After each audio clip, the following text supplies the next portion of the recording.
ओम शांति। बाबा good morning. आज बाबा के 9 नवंबर 2020 के महावाक्य हैं।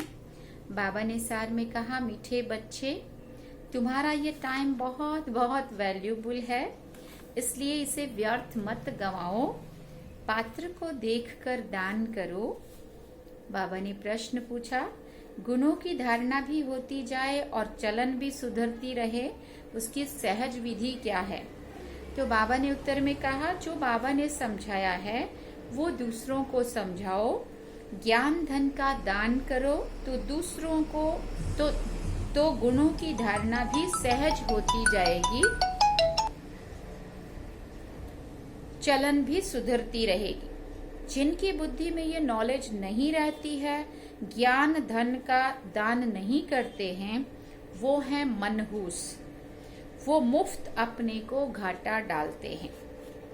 गीत हम सबने सुना, बचपन के दिन भुला न देना, आज हंसे कल डैश डैश। ओम शांति। मीठे मीठे बच्चों ने गीत सुना, अर्थ तो अच्छी रीति समझा। हम आत्मा हैं और बेहद बाप के बच्चे हैं, ये भुला न दो। अभी अभी बाप की याद में हर्षित होते हैं, अभी अभी फिर याद भूल जाने से गम में पड़ जाते हैं। अभी अभी जीते हो, अभी अभी मर पड़ते हो, अर्थात अभी अभी बेहद के बाप के बनते हो, अभी अभी फिर जिस्मानी परिवार तरफ चले जाते हो। तो बाप कहते हैं, आज हंसे कल रो ना देना। ये हुआ गीत का अर्थ। तुम बच्चे जानते हो, बहुत करके मनुष्य शांति के लिए ही धक्का खाते हैं, तीर्थ यात्रा पर जाते हैं। ऐसे नहीं कि धक्का खाने से कोई शांति मिलती है।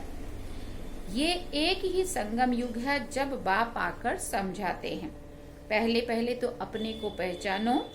आत्मा है ही शांत स्वरूप, रहने का स्थान भी शांति धाम है। यहाँ आती है तो कर्म जरूर करना पड़ता है।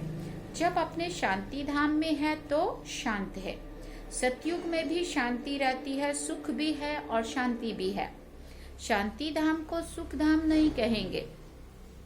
जहाँ सुख है उसे सुख धाम, और जहाँ दुख है उसे क्या कहेंगे? दुख धाम कहेंगे। ये सब बातें अभी तुम समझ रहे हो।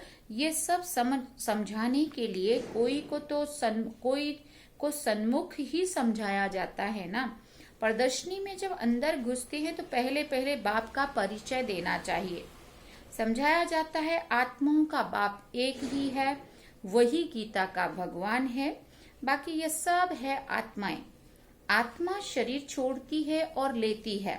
शरीर के नाम ही बदलते हैं, शरीर के नाम ही बदलते हैं, आत्मा का नाम नहीं बदलता है। तो तुम बच्चे समझा सकते हो, बेहद के बाप से ही सुख का वर्षा मिलता है। बाप सुख की सृष्टि स्थापन करते हैं, बाप दुख की सृष्टि रचे, ऐसा तो होता नहीं है। भारत में लक्ष्मी नारायण का राज्य था ना, चित्र भी है। बोलो ये सुख का वर्षा मिलता है। अगर कहे कि ये तो तुम्हारी कल्पना है तो एकदम छोड़ देना चाहिए। मतलब वो बिल्कुल ही अगर नहीं समझते, नहीं मानते हैं तो उनको फिर बाबा कहते उनके ऊपर फिर मेहनत नहीं करनी चाहिए। कल्पना समझने वाला कुछ समझेगा ही नहीं। तुम्हारा टाइम तो बहुत वैल्यूबल है, उसको हर किसी के आगे माना बहस करने में नहीं निकालना है। बाबा कहते नहीं समझता है छोड़ दो, समझो अपने कुल का नहीं है। इस सारी दुनिया में तुम्हारे जितना वैल्यूबल टाइम कोई का नहीं है। बड़े बड़े मनुष्यों का टाइम बहुत वैल्यूबल होता है। बाप का टाइम कितना वैल्यूबल है ना। बाप समझाकर क्या से क्या बना देते हैं। तो बाप तुम बच्चों को ही कहते हैं कि तुम अपना वैल्यूबल टाइम मत गवाओ। आज बाबा कितना इशारा दे रहे, अपने टाइम की कीमत समझो। नॉलेज पात्र को ही देनी है, पात्र को समझाना चाहिए। क्या समझाना चाहिए? सभी बच्चे तो समझ नहीं सकते, इतनी बुद्धि नहीं है जो समझे। पहले पहले बाप का परिचय देना है। जब तक ये नहीं समझते कि हम आत्माओं का बाप शिव है तो आगे कुछ भी समझ नहीं सकेंगे।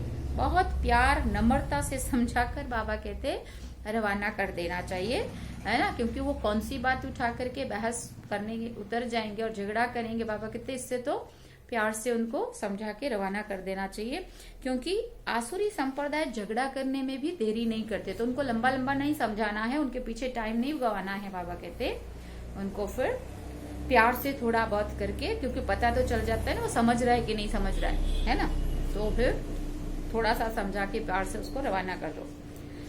गवर्नमेंट स्टूडेंट की कितनी महिमा करती है, उन्हों के लिए कितने प्रबंध रखती है।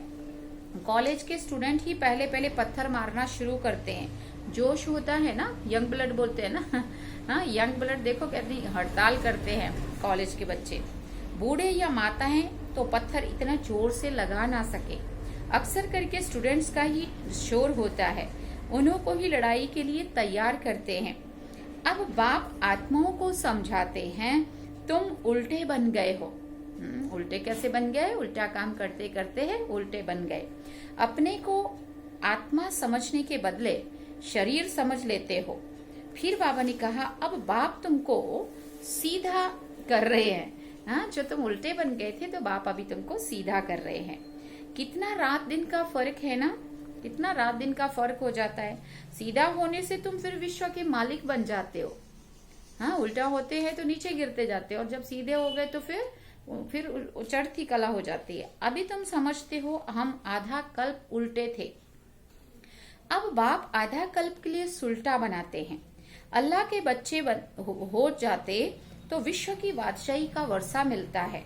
रावण उल्टा कर देते हैं तो कला काया चट हो जाती है, फिर गिरते ही रहते हैं। राम राज्य और रावण राज्य को तुम बच्चे जानते हो।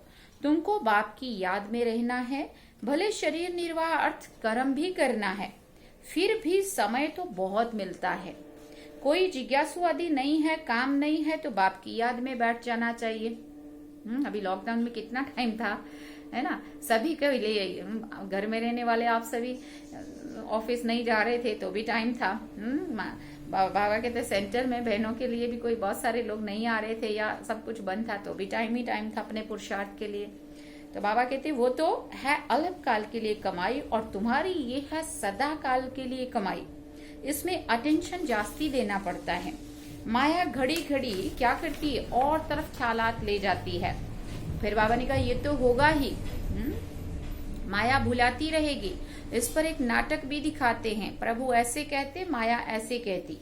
बाप बच्चों को समझाते, मामेकम याद करो, इसमें ही विघ्न पड़ते हैं, और कोई बात में इतने विघ्न नहीं पड़ते हैं। पवित्रता पर कितनी मार खाते हैं। भागवत आदि में इस समय का ही गायन है। पूतनाएं सूप न खाएं भी बाबा कहते अभी ही है। ये सब इस समय की बातें हैं, जबकि बाप आकर पवित्र बनाते हैं। उत्सव आदि भी जो मनाते हैं, जो पास्ट हो गया है उनका फिर त्योहार मनाते आते हैं। पास्ट की महिमा करते आते हैं, राम राज्य की महिमा गाते हैं, क्योंकि पास्ट हो गया है। जैसे क्राइस्ट आदि आए, धर्म स्थापन करके गए, तिथि तारीख भी लिख देते, फिर उनका बर्थडे मनाते आते हैं। भक्ति मार्ग में ये धंधा आधा कल्प चलता है। सतयुग में ये होता नहीं है, ये दुनिया ही खत्म हो जानी है। ये बातें तुम्हारे में भी बहुत थोड़े हैं जो समझते हैं। बाप ने समझाया है सभी आत्माओं को अंत में वापस जाना है। सब आत्माएं शरीर छोड़कर चली जाएंगी। तुम बच्चों की बुद्धि में है, बाकी थोड़े दिन है। अब फिर से सब विनाश हो जाना है। सतयुग में सिर्फ हम ही आएंगे। सुना, सतयुग में सिर्फ हम ही आएंगे, सभी आत्माएं तो नहीं आएंगी ना। हाँ, तो बाबा कहते जो कल पहले आए थे नंबरवार आएंगे, वही अच्छी रीति पढ़कर और पढ़ा भी रहे हैं। जो अच्छा पढ़ते हैं वो फिर नंबरवार ट्रांसफर होते हैं। तुम भी ट्रांसफर होते हो। तुम्हारी बुद्धि जानती है जो आत्माएं हैं सब नंबरवार वहां शांति धाम में जाकर बैठेंगी, और फिर वहां से क्या होगा, पहले तो सभी नंबरवार ऊपर जाएंगी, फिर वहां से नंबरवार नीचे उतरने लगेंगी, आती रहेंगी। बाप फिर भी कहते हैं मूल बात है बाप का परिचय देना। बाप का नाम सदैव मुख में हो। आत्मा क्या है, परमात्मा क्या है, दुनिया में कोई भी नहीं जानते। भले गाते हैं भ्रिकुटी के बीच चमकता है अजब सितारा, बस जास्ती कुछ नहीं समझते। सो भी ये ज्ञान बहुत थोड़ों की बुद्धि में है, घड़ी घड़ी भूल जाते हैं। पहले पहले समझाना है बाप ही पतित पावन है, वर्षा भी देते हैं, सहनशाह बनाते हैं। तुम्हारे पास गीत भी हैं, आखिर वो दिन आया आज, जिसका रास्ता भक्ति मार्ग में बहुत तकते थे, माना देखते थे। द्वापर से भक्ति शुरू होती है, फिर अंत में बाप आकर रास्ता बताते हैं। कयामत का समय भी इनको कहा जाता है। आसुरी बंधन का सब हिसाब किताब चुकतू कर फिर वापस चले जाते हैं। 84 जन्मों के पार्ट को भी तुम जानते हो, ये पार्ट बजता ही रहता है। शिव जयंती भी मनाते हैं तो जरूर शिव आया होगा ना, कुछ जरूर कुछ किया होगा। वही नई दुनिया बनाते हैं, यही लक्ष्मी नारायण मालिक थे, अब नहीं है। फिर बाप राजयोग सिखाते हैं, ये राजयोग सिखाया था तुम्हारे सिवाय और कोई के भी मुख में आ नहीं सकता, तुम ही समझा सकते हो। शिव बाबा हमको राजयोग सिखा रहे हैं। शिवो अहम का जो उच्चारण करते हैं बाबा ने कहा वो भी रॉन्ग है। तुमको अब बाप ने समझाया है, तुम ही चक्कर लगाए ब्राह्मण कुल से देवता कुल में आते हो। सो हम सो का अर्थ भी तुम बच्चे समझा सकते हो। अभी हम ब्राह्मण है, ये 84 का चक्र है, ये कोई मंत्र जपने का नहीं है। बुद्धि में अर्थ रहना चाहिए, वो भी सेकंड की बात है। जैसे बीज और झाड़ सेकंड में सारा ध्यान में आ जाता है ना, वैसे हम सो का राज भी सेकंड में आ जाता है। हम ऐसे चक्कर लगाते हैं जिसको सुदर्शन चक्र भी कहा जाता है। तुम किसी को कहो कि हम सुदर्शन चक्रधारी है तो वो मानेंगे नहीं, कहेंगे ये तो अपने ऊपर टाइटल रखते हैं। फिर तुम समझाएंगे कि हम 84 जन्म कैसे लेते हैं, ये चक्र फिरता रहता है। आत्मा को अपने 84 जन्मों का दर्शन होता है, इसको ही स्वदर्शन चक्रधारी कहा जाता है। पहले तो सुनकर चमक जाते, फिर क्या गपोड़ा लगाते हैं। जब तुम बाप का परिचय देंगे तो उनको गपोड़ा नहीं लगेगा। बाप को याद करते हैं, गाते भी हैं, बाबा आप आएंगे तो हम वारी जाएंगे, आपको ही याद करेंगे। बाप कहते हैं तुम कहते थे ना, अब फिर मैं तुमको याद दिलाता हूँ, नष्टो मोहा हो जाओ। क्योंकि हमने ही वायदा किया था बाबा जब आप आएंगे तो हम और किसी को भी याद नहीं करेंगे, आपको ही याद करेंगे।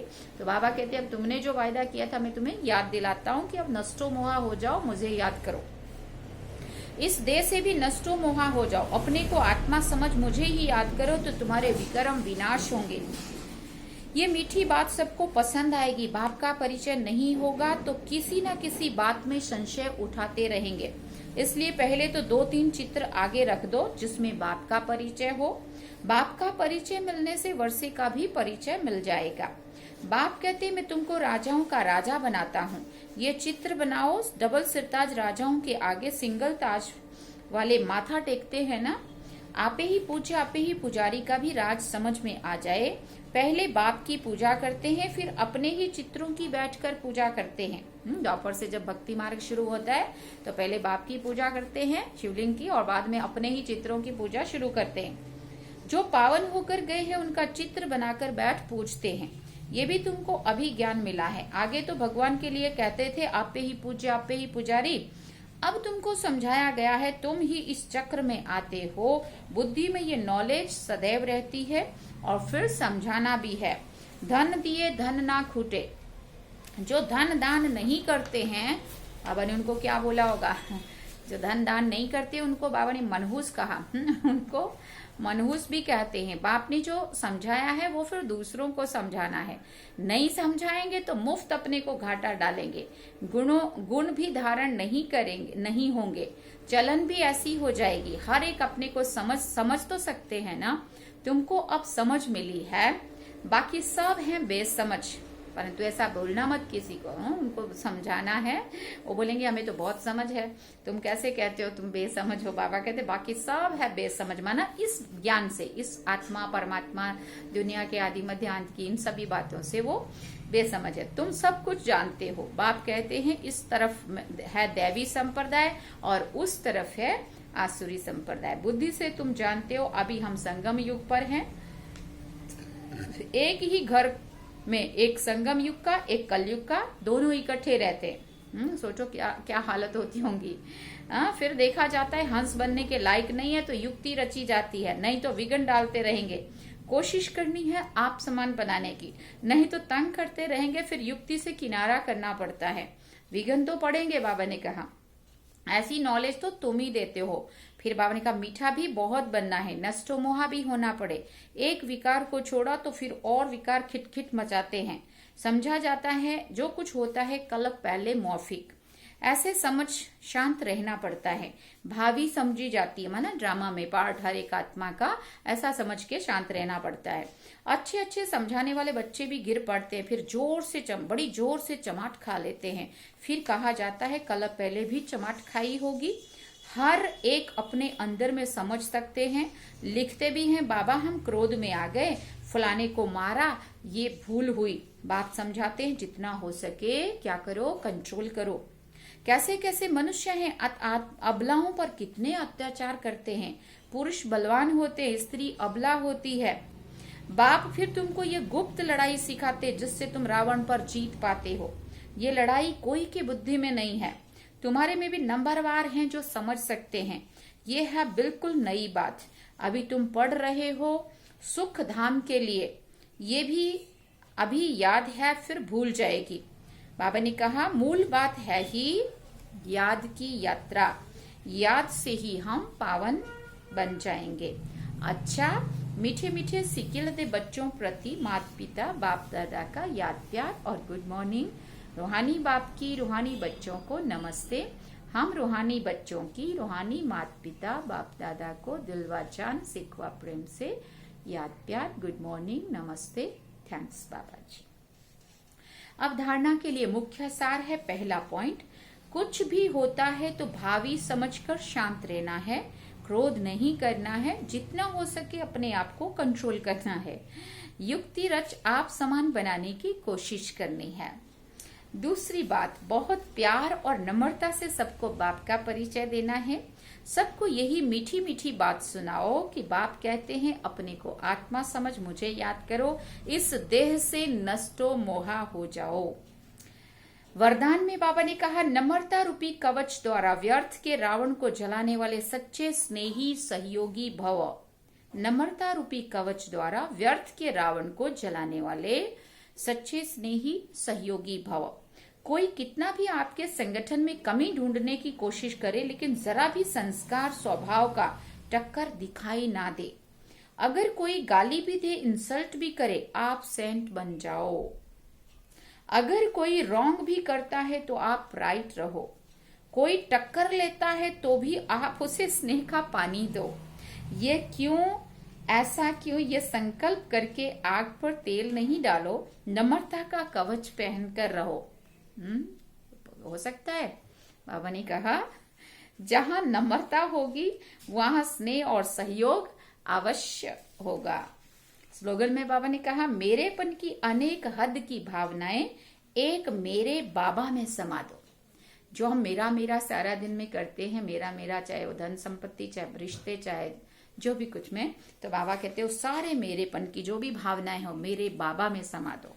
इसलिए मेरा बाबा कह दो तो वो सब कुछ अपना जो अवस्था ऊपर नीचे होती है वो सब एकदम ऊंची स्थिति बन जाएगी। मेरेपन की अनेक हद की भावनाएं एक मेरा बाबा में समा दो। अच्छा, ओम शांति। ये थे आज के बाबा के महावाक्य। सार में बाबा ने कहा मीठे बच्चे, तुम्हारा ये टाइम बहुत बहुत वैल्यूबल है, इसलिए इसे व्यर्थ मत गवाओ। पात्र को देखकर ज्ञान दान करो। अच्छा, ओम शांति। बाबा को एक सेकंड याद करेंगे।